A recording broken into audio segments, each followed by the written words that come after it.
गायत्री गीता। जो गायत्री को जानता है वह सब कुछ जानता है, जो इसको नहीं जानता उसकी सब विद्या निष्फल है।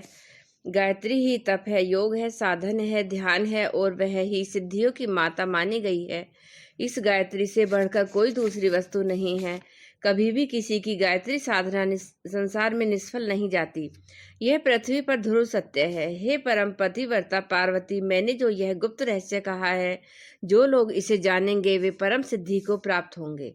गायत्री लहरी की इन 46 श्लोकों में भारतीय अध्यात्म विद्या का जो सारांश सामान्य पाठकों के हितार्थ प्रकट किया गया है, उसका यदि भली प्रकार मनन किया जाए और उससे जो निष्कर्ष निकले तदनुसार आचरण किया जाए तो मनुष्य निस्संदेह इस लोक और परलोक के सभी कष्टों से बचकर सत्पुरुषों के मिलने वाली गति का अधिकारी बन सकता है।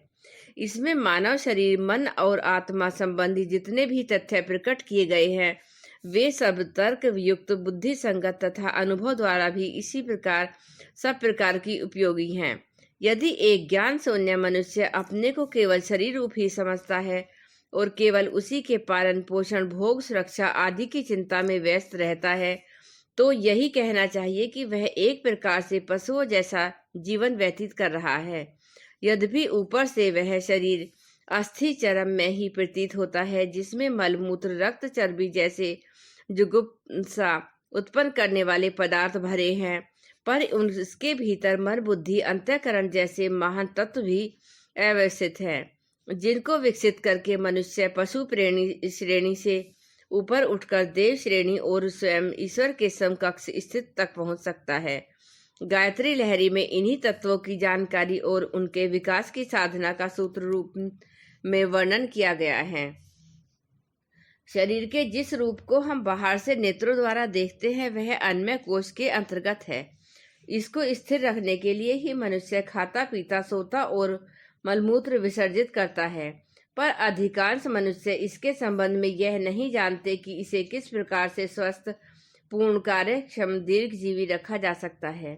अन्नमय कोश के भीतर उससे अपेक्षाकृत सूक्ष्म प्राणमय कोश है, जिसका साधन और विकास करने के लिए विभिन्न शारीरिक अंगों पर अधिकार प्राप्त हो जाता है और उसकी शक्ति को बहुत अधिक बढ़ाया जा सकता है। प्राणमय कोश से सूक्ष्म मनोमय कोश है, जिसकी साधना से मानसिक शक्तियों का केंद्रीकरण करके उनके अनेक अद्भुत कार्य किए जा सकते हैं।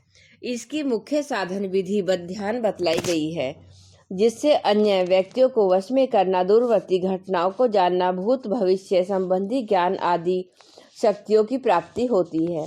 जय गुरुदेव, जय गायत्री माता। मनोमय कोश के पश्चात इससे भी सूक्ष्म विज्ञानमय कोश बतलाया गया है, जिससे मनुष्य आत्मा के क्षेत्र में पहुंच जाता है और जीवन को बंधन में रखने वाली 3 ग्रंथियों को खोल सकता है।